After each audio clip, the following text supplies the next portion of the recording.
Hello, everyone. Dr. Victoria Skirbo here, speaking to you from the Seeds of Transformation Healing Center in Wareham, Massachusetts. It's time for Taroscopes. We're going to be doing the Taroscope for the sign of Gemini. That's Gemini Sun, Gemini Moon, and Gemini Rising. Before we get to the Taroscopes, the actual tarot reading, I want to do the scope part of this video, and that's to look at the astrology. Now, July is intense. It has an intensity. There's a lot of shifting energy in July. We're going to talk about that. Now, Gemini is a Mercury ruled sign. So first, to look at Mercury. Mercury spends part of the time this month in Cancer and then part of the time in Leo. It actually moves into Leo on Mercury moves into Leo on the 11th. So the first 10 days of the month, we have Mercury in Cancer, and Cancer is your second house. So you will be thinking about what's important to you, what you value. You could be thinking about, we're going to have a new moon in the sign of Cancer towards the end of the month, and that is a good time to plant seeds for new values, or maybe if you're thinking about doing some sort of entrepreneurial thing, that might be a good time for you to do it with that new moon in Cancer. We also have the Sun in Cancer and Leo, as always, in July, and of course the Sun. The Sun moves into Leo 21st, is it 22nd? On the 22nd, moves into Leo. On the same day, Venus, the planet of love, goes retrograde in Leo. Now, it goes retrograde in Leo at the very, very end of Leo, at around 29 degrees, I think. So it's almost out of Leo before it turns around and goes all the way back. And so the first part of the month, we're going to have Venus moving through. Leo is your third house of the mind. So your mind, while always active as a Gemini, is even more so. And it's very creative. Leo, that Mercury in Leo makes us all very creative. And so once it turns retrograde on the 22nd, then we get to review our creations. And so there are some things that you will find worth continuing, and other things that you might decide you don't have the resources, or you're just not interested enough to continue on that creative path. We have a full moon on the 3rd of July. That's in Capricorn. It activates your 2nd and 8th house, 2nd house being your values, and the 8th house being the values that you share. The 8th house is also legacies, and somebody dies and leaves you money, and also taxes. So you could hear something about your taxes. Something can be revealed at that time with the moon in Capricorn. We do have a nodal shift. The nodal shift happens on the 18th, and the nodes have been in North Node in Taurus, South Node in Scorpio for about a little more than 18 months. And then it shifts into the North Node in Aries and the South Node in Libra. This actually is a little bit better of a nodal picture, in that the South Node trines your Gemini, and the North Node sextiles it. So there's flow, and there's also opportunity with this combination. And of course, with the North Node moving into the first sign of the zodiac, the I am sign of the zodiac, it really is about being your authentic self while looking at relationships, South Node in Libra, and seeing which relationships you give your power away in. Now, the interesting thing about the nodes shifting is that Pluto, which just moved back into Capricorn at the end of last month, will actually be making an exact square to the nodes. Now that's happening on the 28th of July. But Pluto is a very slow mover. And so Pluto has been square the nodes for a long time, and will continue to square the nodes until about November. So it's a process with Pluto squaring the nodes. Pluto squaring the nodes is an evolutionary crossroads. In order for us to move forward, we need to let go of the past. That's what Pluto is asking us to do. So that's part of the story for everybody. Your sign, your planet Mercury makes supportive sextiles to both Jupiter and Uranus. Jupiter and Uranus are both in Taurus. Jupiter is in the lower degrees of Taurus. So the first thing that happens is Mercury makes a sextile to Jupiter that opens the lines of communication, new ideas, maybe new education, new classes you want to do. And then it makes a sextile to Uranus, and that's a little bit more out of the box. But it is all this energy of learning. We also then, and that happens at the beginning of the month, the 1st of the month and the 7th of the month. At the end of the month, that Mercury squares those two planets. First squares Jupiter. Mercury square Jupiter is not necessarily a negative thing, but we can take on too much. We can have too much confidence in ourselves and thinking that we can do it all. So you have to watch for that. That's happening on the 17th, which is the same day as that new moon. And remember, I said that new moon might be an opportunity for you to start a business. What I would say is start small and build yourself up to something bigger. You don't want to bite more than you can chew. And then we also have Mercury square Uranus. This is a little bit more challenging. There's a crisis that possibly something sudden can come up that you have to deal with that you didn't expect to deal with. But in general, not a bad month for you, Gemini. And with the nodal shift, I think you're going to feel a little less. With the nodes in Scorpio and Taurus, there's this sense of things were happening, but you didn't necessarily, you just had to like sit and watch it happen, kind of, so to speak. Now you get to participate a little bit more in your own evolution and the evolution of society and the planet, actually. So that's what's going on, folks. Now let's get to the card reading. So I'm going to use the Fountain deck, one of my favorite decks to use for Gemini for some odd reason. And I'm also going to be using an Oracle deck. I'm going to use the same Oracle deck for everybody this month. That's going to be the Spirit of the Wheel meditation. It's actually called the meditation deck, but it's, whatever. It's a cool deck. All right, so let's see what's going to happen for Gemini for the month of July. What does Gemini need to be aware of? I'm wearing my Breathe shirt in honor of Gemini. Gemini rules the lungs, the hands, the arms, the upper body. The heart, the heart is really Leo, but the heart's there anyway. Gemini is connected to the nervous system via its ruler, Mercury. It's a curious sign.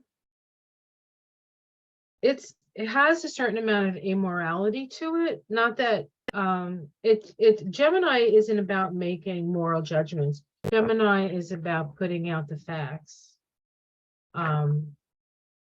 But sometimes it's hard because people lie like rugs. It's not always easy to discern. All right, let's see what we have here. We start with the Seven of Swords.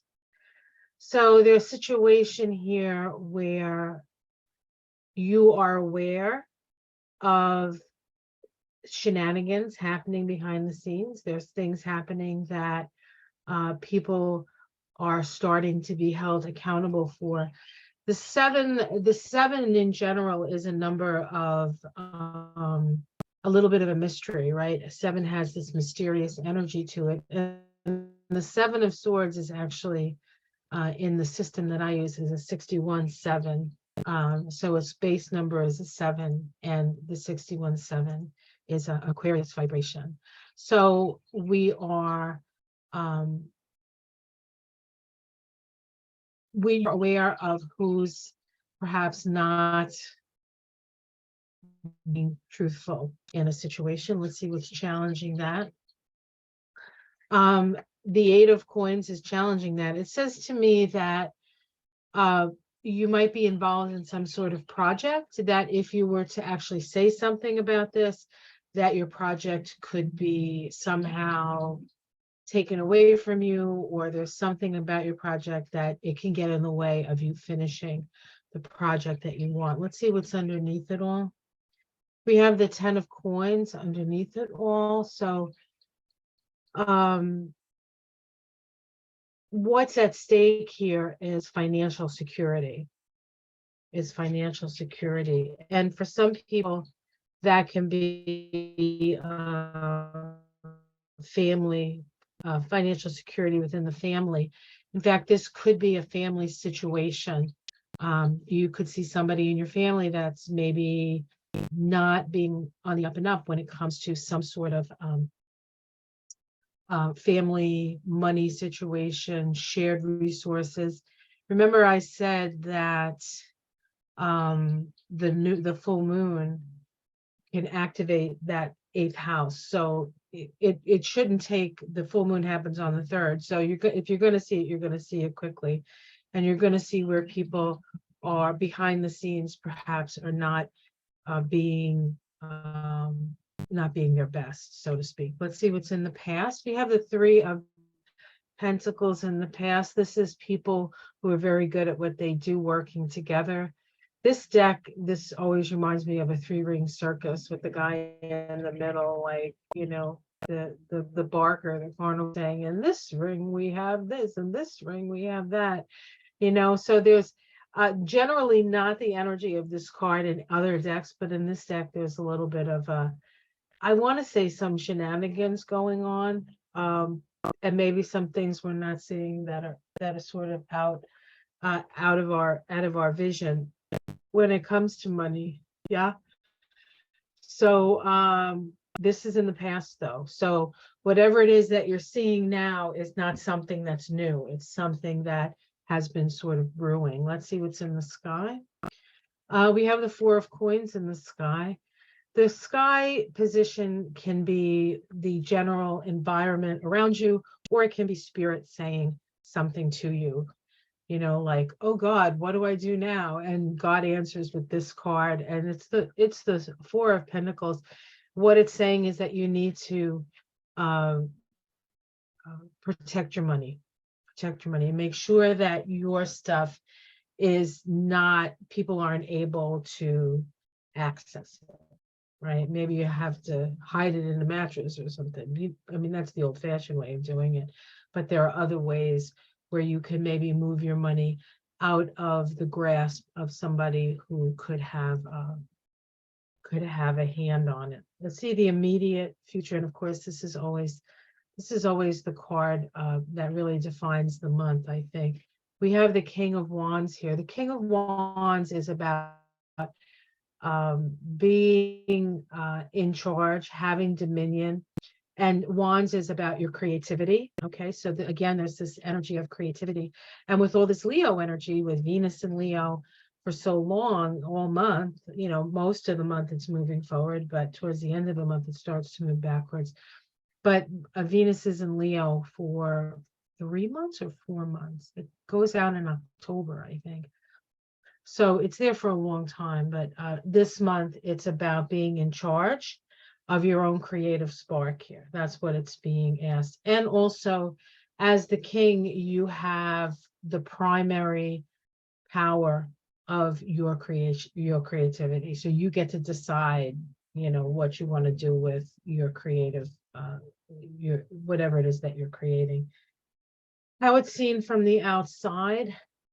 This is the Fountain deck, and this is the Fountain card, and the Fountain card speaks of manifestation to a certain extent out of chaos, or manifestation out of nothing.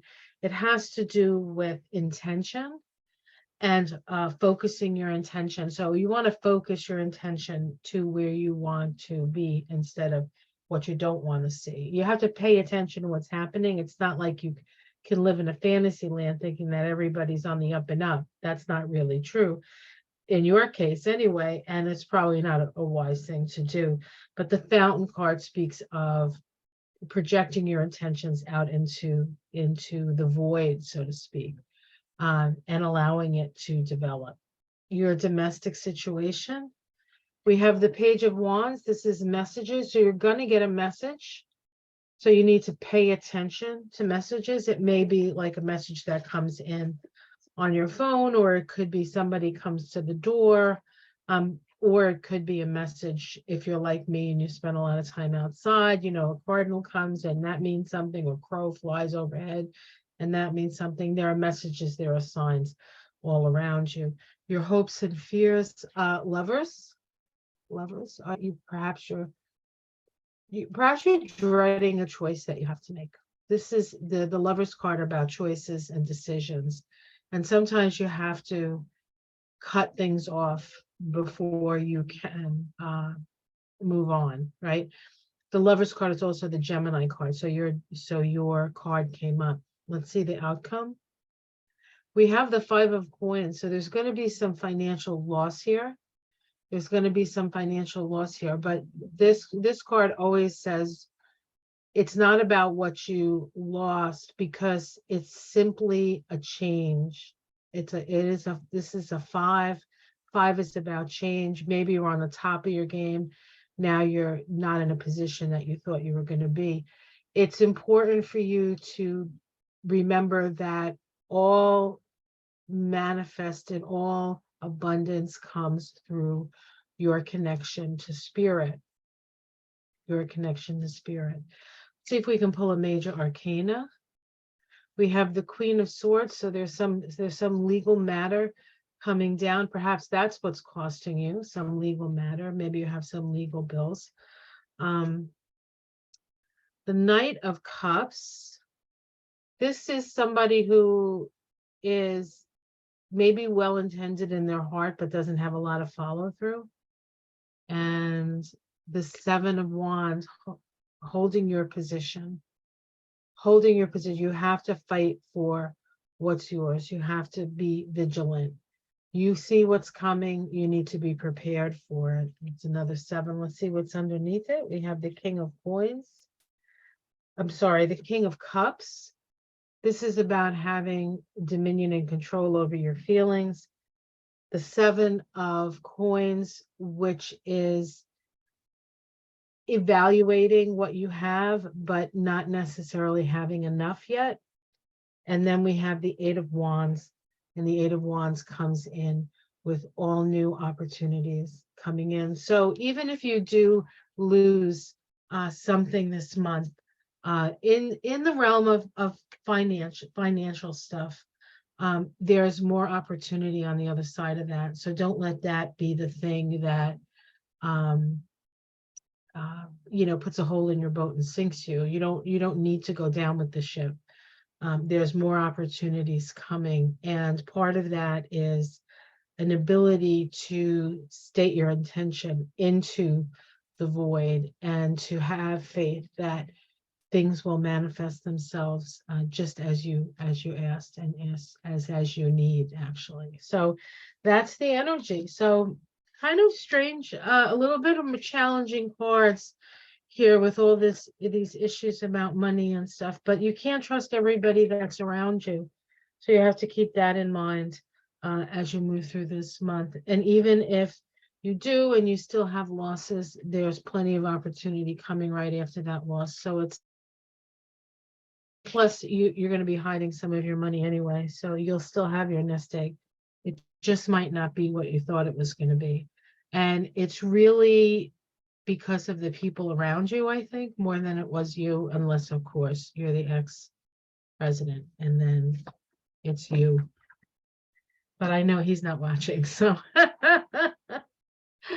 Oh, yeah, so let's pick the Spirit of the Wheel card, especially after that read, right? Especially. All right, Spirit of the Wheel.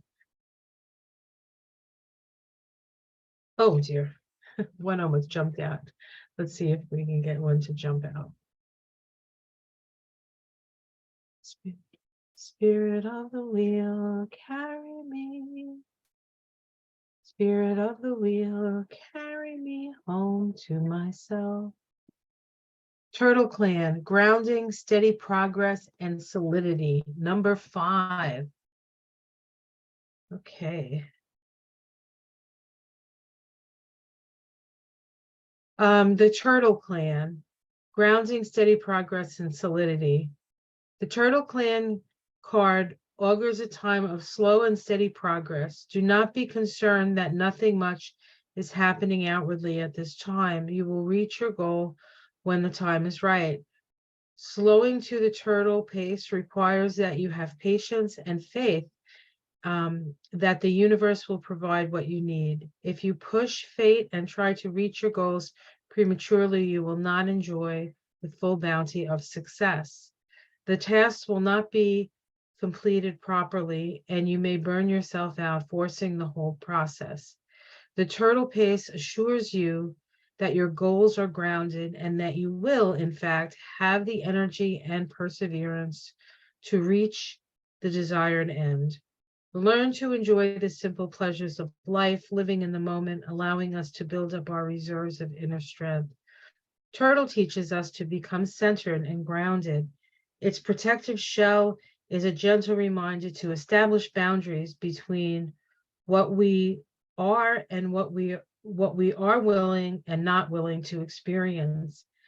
Balance what you receive with what you give back to the world. The prayer is through the lessons of the turtle, I move towards my goals with the steady, slow progress that will assure completion.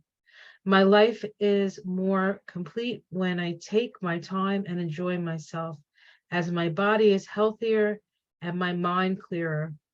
I honor Turtle for opening my connection to Mother Earth, and I am grateful for the gifts she has given me. Turtle. Beautiful. Last weekend, I was out with my friends. We have a place that we walk. It's by a reservoir. And we saw 2 turtles that day, 1 snake, 2 turtles. We usually see turtles, but last time, the time before that, we saw a snapping turtle. It was enormous. I mean, it was probably 100-pound snapping turtle if you would have dared pick it up. But anybody with a sense in their head will go near it. But it'll take your hand off. But that's another story for another day. Speaking of Gemini and hands. All right, guys, have yourself a lovely month. Take care of yourselves. Protect your money. Protect yourself. Take it slow and enjoy yourself. Enjoy yourself. Enjoy yourself. It's later than you think. Take care, everyone. Namaste.